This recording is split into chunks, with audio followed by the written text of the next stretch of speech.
بچپن ہی سے میرے والدین کو مجھے پڑھانے کا بہت شوق تھا۔ میرے ابو جان کا بہت بڑا کاروبار تھا اور میں اپنے ابو کا اکلوتا بیٹا تھا۔ میرے والدین نے مجھے بڑے ناز سے پالا تھا۔ انہوں نے میری ہر چھوٹی بڑی خواہش کو پورا کیا۔ پہلے تو میں اپنے علاقے کے ایک چھوٹے سے اسکول میں پڑھتا رہا، پھر کالج میں چلا گیا اور پھر ایک یونیورسٹی میں اچھی تعلیم حاصل کی۔ اس کے بعد میں نے اپنے ابو کا کاروبار سنبھال لیا۔ جب میرے ابو کا سارا کاروبار میرے ہاتھ میں آ گیا تو میرے پاس پیسے کی کمی نہیں رہتی تھی۔ میں اپنی ہر خواہش کو پورا کرتا تھا کیونکہ پیسہ ہر وقت میرے پاس رہتا تھا۔ جب میں نے کاروبار کو مزید بڑھانا چاہا تو ایک دوست نے میرے ساتھ پارٹنرشپ کرنے کا سوچا۔ میں نے اپنا فائدہ سوچا تو میں نے بھی اس کے ساتھ کاروبار کرنے کا فیصلہ کر لیا۔ ہمارا کاروبار دن دگنی رات چگنی ترقی کرتا گیا۔ اب پیسہ میرے پاس پہلے سے بھی 2 گنا ہو چکا تھا۔ ایک دن میرا دوست مجھے ایک پارٹی میں لے گیا۔ میں نے زندگی میں پہلی مرتبہ شراب پی۔ میں نشے میں تھا۔ اسی پارٹی میں ایک حسین و جمیل لڑکی نے جب میرے سٹیٹس کو دیکھا تو وہ میرے پاس آئی اور مجھ سے چمٹنے لگی۔ میں بھی اس کی خوبصورتی پہ عاشق ہو گیا تھا اور میں اس کو ایک کمرے میں لے گیا۔ اس کے ساتھ ساری رات زنا کرتا رہا۔ اس کے بعد میرا دوست ہر دن مجھے کسی نہ کسی پارٹی میں لے جاتا اور میں اس پارٹی میں موجود سب سے خوبصورت لڑکی کے ساتھ زنا کرتا۔ جب یہ خبر میری امی تک پہنچی تو اس نے مجھے بہت سمجھایا کہ تم کسی کی بہن اور بیٹی کی عزت کے ساتھ کھلواڑ نہ کرو کیونکہ کل کو تمہاری بیوی نے آنا ہے۔ میں نے اپنی ماں کی کوئی بات نہ مانی تو اس نے میری شادی کرنے کا ٹھان لیا۔ میں اپنی ماں کو بہت منع کرتا رہا کہ میں ابھی شادی نہیں کرنا چاہتا، لیکن اس نے میری بری عادات کو دیکھ کر میری شادی کر دی۔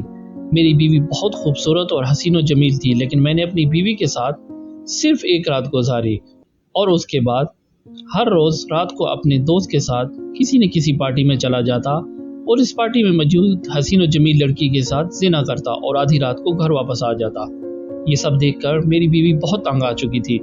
جب یہ صورتحال کئی دن تک چلتی رہی تو میری بیوی نے محسوس کیا کہ اسے مجھ سے وہ خوشی نہیں مل رہی جو ایک مرد ایک عورت کو دیتا ہے۔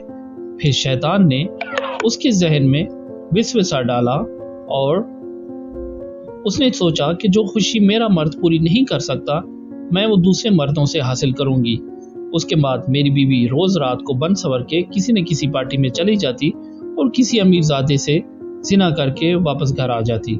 جب میں گھر پہنچتا تو اپنی بیوی کو بستر پہ سویا ہوا پاتا۔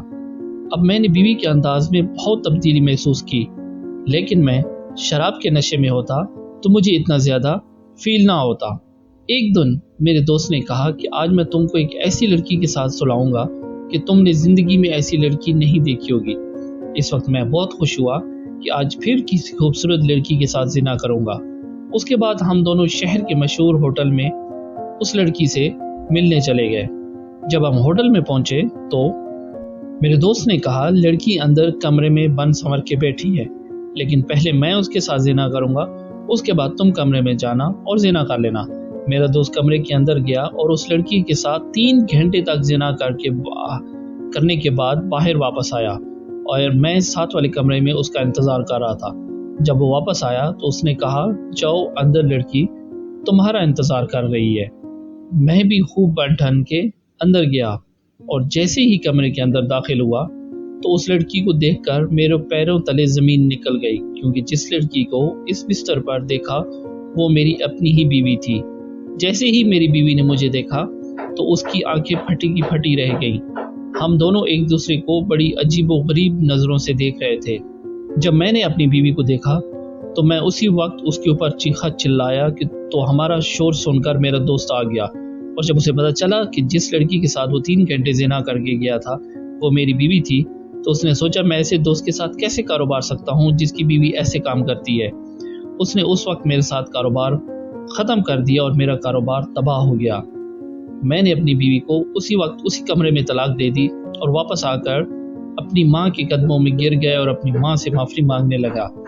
یہ سب دیکھ کر میری ماں بڑی حیران ہوئی کہ آج میرے بیٹے کو کیا ہو گیا ہے، جو ٹھیک سے میرے ساتھ بات نہیں کرتا تھا آج میرے قدموں میں کیسے گر گیا۔ میری ماں نے مجھے سہارا دے کے اٹھایا اور پوچھا تو میں نے اپنی ماں کو سب کچھ بتا دیا اور یہ بھی بتا دیا کہ میں نے اپنی بیوی کو طلاق دے کر آ گیا ہوں۔ جب میری ماں نے یہ سنا تو بہت پریشان ہوئی اور اس نے کہا بیٹا اس کام میں صرف تیری بیوی کا ہی قصور نہیں، اس کے جرم میں تو بھی حصہ دار ہے۔ تم نے اپنی اتنی حسین و جمیل اور نوجوان بیوی کی وہ خواہش پوری نہیں کی اور اسے وہ خوشی نہیں دی جو ایک مرد اپنی بیوی کو دیتا ہے، اسی لیے اس نے وہ خوشی حاصل کرنے کے لیے دوسرے مردوں کا سہارا لے لیا۔ مجھے اس وقت اپنی غلطی کا بہت احساس ہوا اور میں خود کو اندر ہی اندر سے قصوروار ٹھہرا رہا تھا، لیکن اب میرے پاس پچھتاوے کے علاوہ کوئی اور چارہ نہیں تھا۔ بس میں اپنے دوستوں کو 2 پیغام دیتا ہوں کہ اگر تمہارے پاس دولت آ جائے تو اس کا استعمال ایسے کاموں میں کرو جن سے تمہاری عزت، تمہارا وقار بنے اور مستقبل میں تمہارے لیے شرمندگی کا باعث نہ بنے۔ اور دوسرا پیغام یہ ہے کہ جو شوہر اپنے گھر میں خوبصورت بیوی ہونے کے باوجود دوسری لڑکیوں کے ساتھ زنا کرتے ہیں تو ان کی بیویاں بھی ایسے ہی کام کرتی ہیں اور ان کا انجام بھی اسی طرح ہوتا ہے۔